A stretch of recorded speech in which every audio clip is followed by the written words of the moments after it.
안녕하세요. 사실은 저는 한국의 교육에 대해서 굉장히 관심을 가졌던 사람입니다.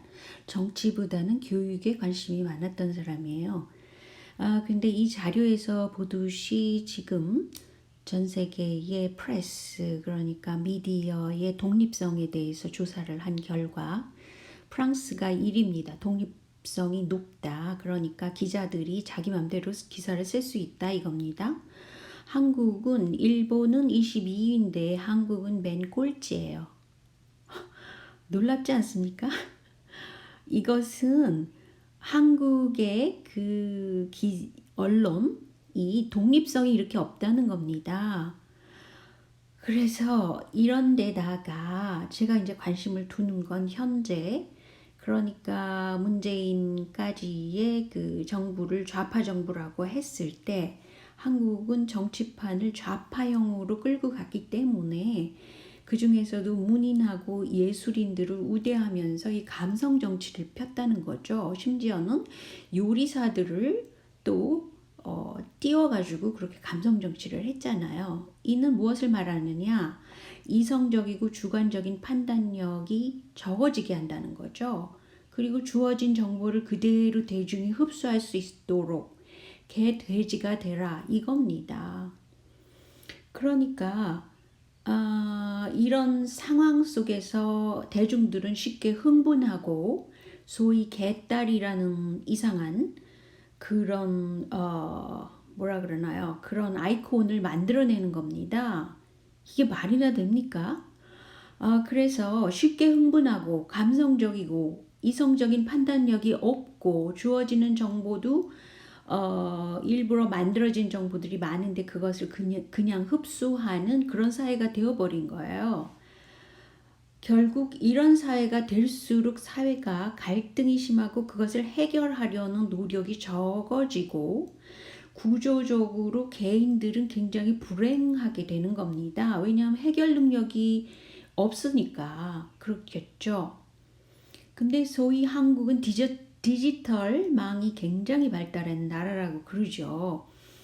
그렇긴 하지만 이 디지털 정보 자체에 대한 판단력을 가지도록 이성적인 판단력을 키우도록 하는 교육이 되어 있을까요? 전혀 되어 있지 않다고 나와 있습니다. 제가 이 자료를 보고 굉장히 흥분하게 됐는데 저 사실은 왜냐하면 디지털망은 굉장히 빠르고 또 넓고 뭐 개인들을 초토화시키는 그런 디지털 정보들이 있지만 그것이 옳고 그르냐에 대한 판단력은 전 세계에서 꼴찌라는 거예요. 그래서 OECD 평균 약 54%라고 합니다. 팩트를 의견, 그러니까 어떤 뭐 의견을 가지고 쓰는 정보가 있고 팩트만 내세우는 정보가 있고 이런데 팩트와 의견을 식별할 줄 아느냐 마느냐 개인들이 그게 굉장히 중요한 것이거든요. 근데 한국은 맨 꼴찌예요. 20% 정도이고 OECD 평균이 54%입니다. 근데 이제 이것은 각 나라마다 그 소셜 문화적인 그 뭐라 그러나요? 배경이 서로 좀 달라요. 그 포커스를 어디다 두는가에 따라서 다른데요.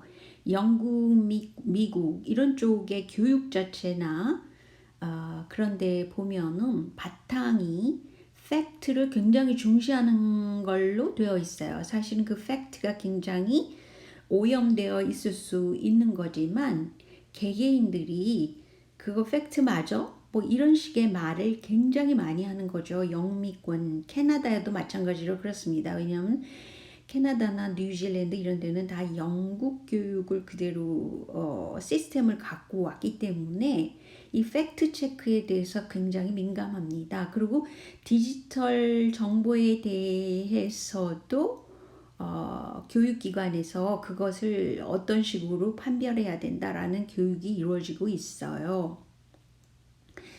그런데 이제 독일이나 폴란드, 헝가리, 스위스, 이태리, 뭐 프랑스 이런 데는 원래 권위주의적인 교육으로 가게 되고 언론도 상당히 그 중요한 스피커들의 주관적인 그런 의견을 마구 게재를 합니다.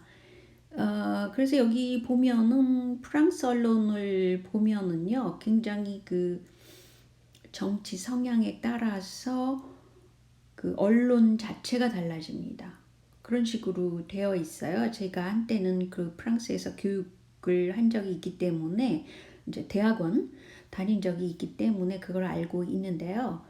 그러니까 어떤 프레스다 그러면 어떤 정치 성향이 있다 뭐 이런 게 명확해지는 겁니다. 근데 한국의 경우는 이거 보세요. 사실인지 의견인지 판단을 할 수 없게 돼 있어요. 게다가 디지털 정보에 대한 교육 기회가 없다는 겁니다. 그렇게 되면 팩트를 분별할 그런 능력 자체가 없는 거예요. 그러니까 막 개인들이 그 정보 속에서 혼란을 느낄 수밖에 없는 거죠. 그리고 사실은 한국의 그 디지털 망을 깔 때 인터넷의 그 어떤 인프라 뭐 그런 것들이 프로그램 자체가 빌 게이츠적인 그런 거를 많이 깔았었잖아요. 그래서 한때는 꽤 많이 문제가 되고 그 다음에 안랩이라는 데에서도 사실은 그 뭐 공짜로 그 바이러스 걸린다 뭐 그러지만 사실은 한국의 디지털 망 하나를 볼 때도 그게 굉장히 합리적으로 편하게 들어갈 수 없게 돼 있어요. 캐나다랑 비교를 한다면 캐나다의 인터넷망은 굉장히 좀 쉽게 접근하게 돼 있습니다. 그 모든 그 어떤 사이트를 운영하는 데 있어서도 그래요. 그렇다면 디지털 정보에 대한 판단력이 한국에 없다는 것입니다. 그렇다면 이성적인 판단을 할 기회가 그만큼 적다는 거죠. 왜냐하면 사회 전체가, 교육 전체가 지금 이성보다는 감성 위주로 되어 있기 때문에 그래요. 그러니까 정보는 홍수처럼 밀려들지만 개개인들이 판단력을 가지고 그것을 접할 때 이 굉장히 난감하다는 거죠. 이성적인 판단을 할 기회가 그동안에 없었고 교육 자체가 그렇게 되어 있지 않았고 뭐 이런 겁니다.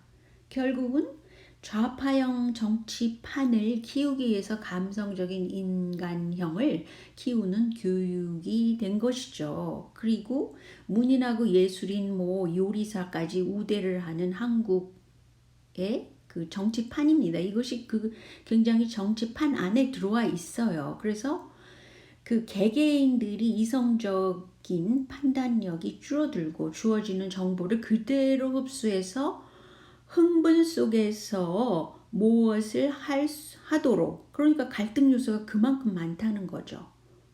그래서 개개인들이 부딪힐 때 그 갈등 요소가 얼마나 많겠어요. 그래서 한국은 오히려 조금 이성적인 판단력을 키울 그런 기회를 교육에서도 더 가져야 된다고 봅니다. 그리고 집안에서도 마찬가지예요. 권위적이잖아요. 그 부모들이 말하는 것을 자식들이 그대로 따라야 된다? 이런 식으로 하잖아요. 물론 그런 수능적인 교육이 결국은 권위주의적인 사회를 만드는 겁니다. 그래서 개개인들이 판단할 기회를 잃어버리게 하는 거죠.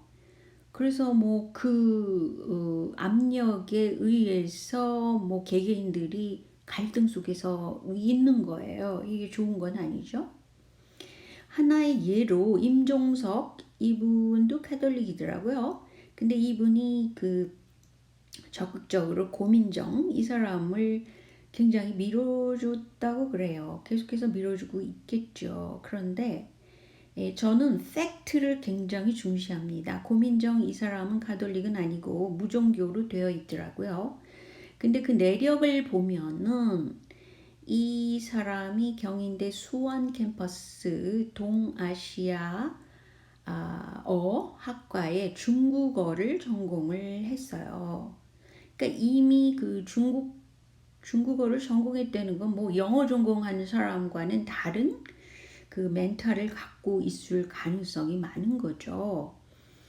그런데 거기다 플러스 성공의 대학교 하면 굉장히 정치적으로 어떤 그 방향성을 갖고 있잖아요. 거기서 석사를 수료를 했다고 그럽니다. 그 다음에 이제 아나운서 KBS로 활동하고 또 문재인 정부 때는 굉장히 그 대변인으로 활동하고 지금은 국회의원 배지를 달게 된 겁니다.